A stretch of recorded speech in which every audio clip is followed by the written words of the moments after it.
બેટા, તારું મૃત્યુ થઈ ગયું એને આજે 1 વર્ષ થઈ ગયું, પણ કેમ હું તને ભૂલી નથી શકતી. ક્યાંક ને ક્યાંક મને આ ઘરમાં તારા ભણકારા વાગે છે અને એવું લાગે છે કે તું મારી આસપાસ જ છે બેટા. બેટા, તું અમને છોડીને કેમ જતો રહ્યો?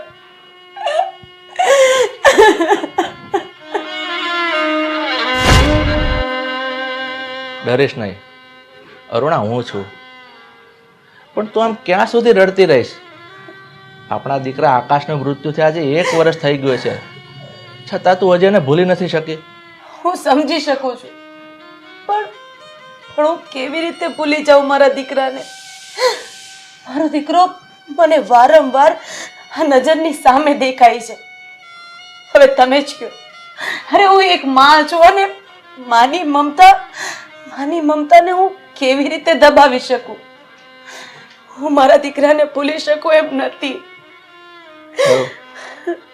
અરુણા, હું તારી મમતાને સમજી શકું છું, પણ તું આમ રોજ રડતી રહીશ ને તો આપણો આકાશ કઈ પાછો નથી આવી જવાનો. અને તને ખબર છે, આમ રડ્યા કરીશ ને તો તારી તબિયત વધારે બગડશે. એટલે તું તારી જાતને સંભાળ. અરુણા, આજે આપણા આકાશની પ્રથમ પુણ્યતિથિ છે, એટલે આપણે અનાથ આશ્રમમાં બાળકોને ભોજન આપવા જવાનું છે. એટલે તું જલ્દી તૈયાર થઈ જા, હું બહાર તારી રાહ જોઉં છું.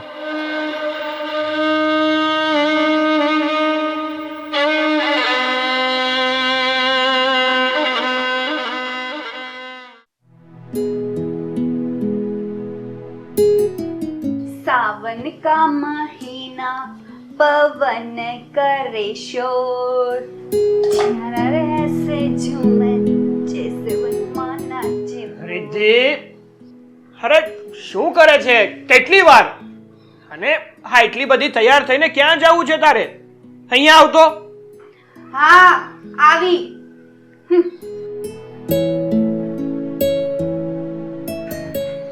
બોલ, શું કામ છે?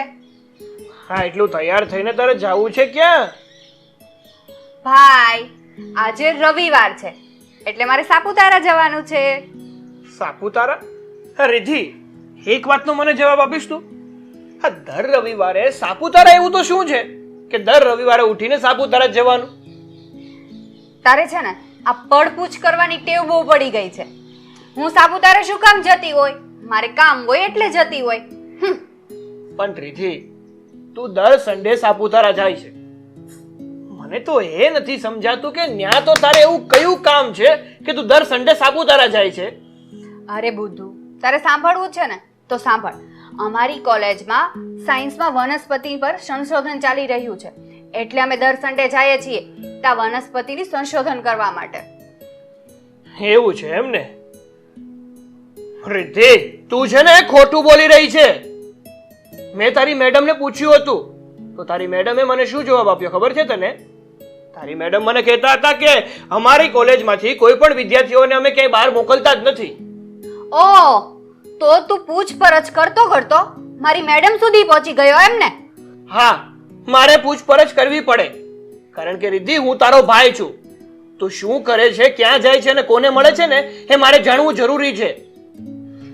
ઓ હલો, કાંઈ જરૂરી નથી, ઠીક છે? અને મારી સીઆઈડી કરવાનું તું રહેવા જ દેજે. તું જે તારું કામ કરતો હોય ને એ કરજે. આવી ગયો તે મારી સીઆઈડી કરવા વાળો. હા, રિદ્ધિ શું કરે છે અને ક્યાં જાય છે ને એની તપાસ તો મારે કરવી જ પડશે.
અરુણા, આપણે અનાથ આશ્રમમાં બાળકોને ભોજન તો આપી આવ્યા, પણ આ મંદિરમાં પ્રસાદ ધરાવવાનો તો બાકી જ રહી ગયો. પણ કોઈ વાંધો નહીં, આપણે એના માટે કાલે જઈ આવશું. આમ પણ હું આજે સાવ થાકી ગઈ છું. એવું હોય તો કાલે જ જઈ આવશું. હા તો વાંધો નહીં, કાલે જઈશું આપણે.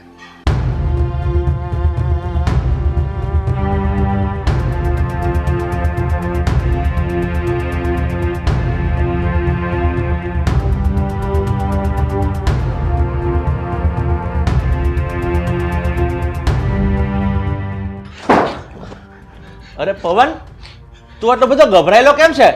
શું થયું? અરે અરે અંકલ, ગજબ થઈ ગયું, ગજબ થઈ ગયું.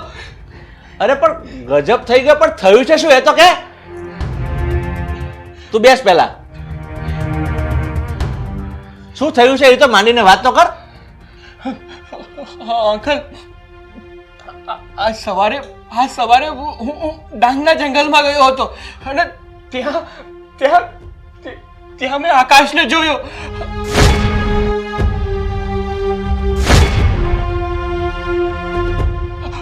હા અંકલ. અરે આ તું શું બકવાસ કરે છે? તે આકાશને ક્યારે જોયો હોય? અરે તને ખબર છે આકાશને તો મૃત્યુ થયો ને 1 વર્ષ થઈ ગયું છે. પવન, તને નક્કી કંઈક ભ્રમ થયો છે બેટા. તે મારા દીકરાને નહીં, પણ તે બીજા કોકને જોયો હશે બેટા. યાદ કર. અરે આંટી, હું ખોટું નથી બોલતો કે નથી મને ભ્રમ થયો. અરે આંટી, હું સાચું બોલું છું. ત્યાં જંગલમાં મેં જેને જોયો ને એ આકાશ જ હતો. મેલા ઘેલા કપડા અને એકદમ ડરાવણો દેખાવતો હતો. એને કોઈ પણ જોયે ને તો એકદમ ગભરાઈ જાય. આ તારી વાત મને માન્યમાં નથી આવતી. આ વાત ગળે ઉતરે એવી નથી બેટા. ગિરીશ, એવું તે શું બન્યું હશે આપણા દીકરા હારે કે એનો જીવન અવગતિએ ગયો હશે અને એ પ્રેત બનીને ભટકતો હશે? મારા દીકરા સાથે કઈ અજુગતું તો નહીં બન્યું હોય ને? પવન બેટા, મને તારી વાત પર બિલકુલ વિશ્વાસ જ નથી આવતો. અરે અંકલ, તમે લોકો કેમ મારી વાત ઉપર વિશ્વાસ નથી કરતા? અરે અંકલ, હું સાચું કહું છું, મારી વાત ઉપર વિશ્વાસ કરો. અરે મેં મારી સગી આંખે આકાશને જોયો. એ આકાશ જ હતો. પવન, તે જે હમણાં કીધું એ પ્રમાણે હોય તો મેં કહ્યું એ પ્રમાણે મારો દીકરો નક્કી પ્રેત યોનીમાં જ ગયો છે. અને આવી રીતે મારા દીકરાની સામે જવું એ એક રિસ્ક લેવા જેવું છે. જો આ પવન કે છે એ વાતનો તાગ મેળવવો હોય ને તો આપણે આમાં પોલીસને સામેલ કરવી જ પડશે.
પવન, અહીંયા તો કોઈ નથી.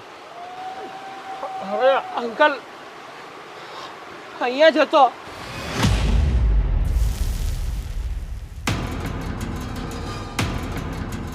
આ સામે કોક જાડીમાં હોય ને એવું લાગે છે. હા, ચાલો જલ્દી.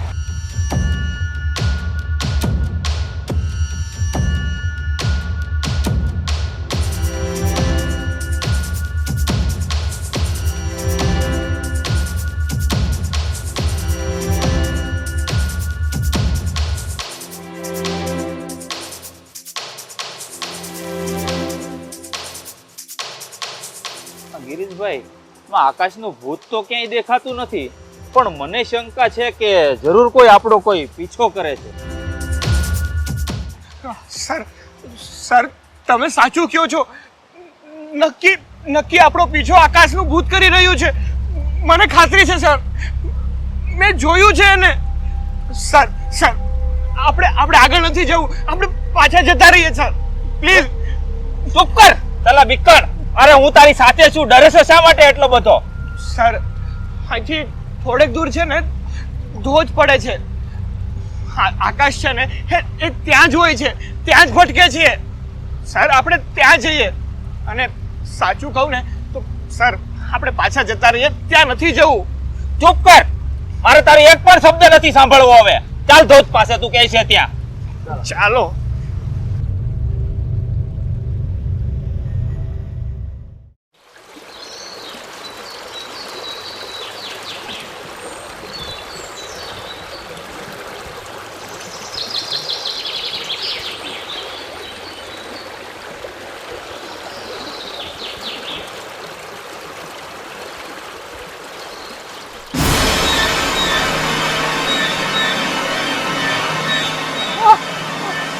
ચાલ લઈ લો બાજુ. ચાલ ચાલ, દિમાગ ખરાબ કરી નાખ્યું છે.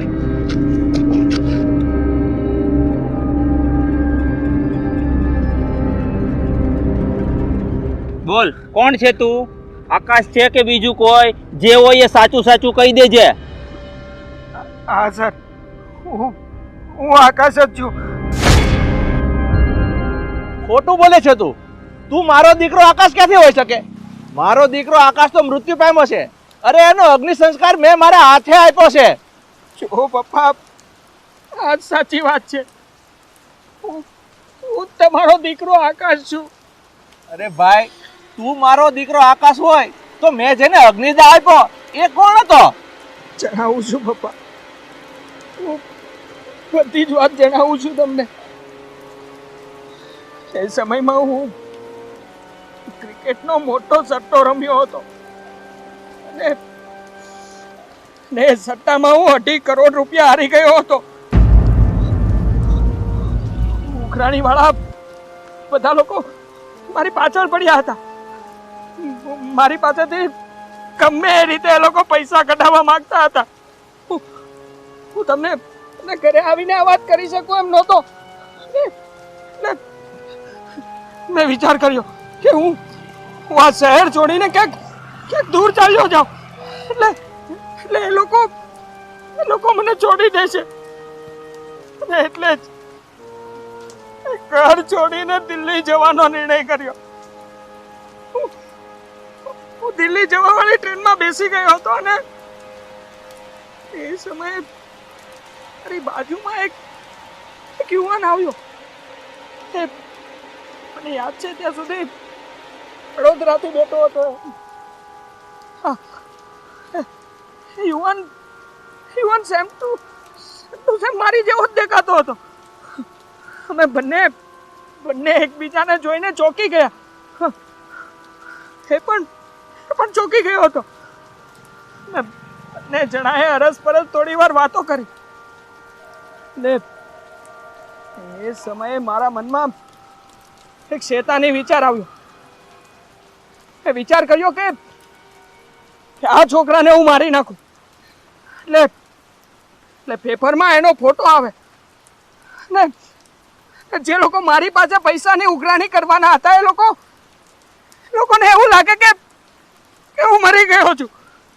એટલે જેવો એ છોકરો ઊભો થઈને વોશરૂમમાં ગયો એટલે તરત જ હું એની પાછળ વોશરૂમમાં ગયો અને એની ગળો દબાવીને મેં એને મારી નાખ્યો. પછી જે કઈ થયું એ બધું તમારી નજર સમક્ષ છે. પણ એ મારો બચાવ કરવા માટે આ ઘટનાને અંજામ આપ્યો હતો.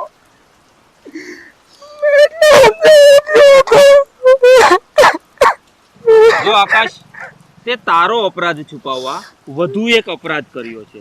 તે એક નિર્દોષ યુવકની હત્યા કરી છે એટલે તારા પર કેસ તો જરૂર બનશે અને તને સજા પણ જરૂર થશે. તારે અમારી સાથે પોલીસ સ્ટેશન તો આવવું જ પડશે.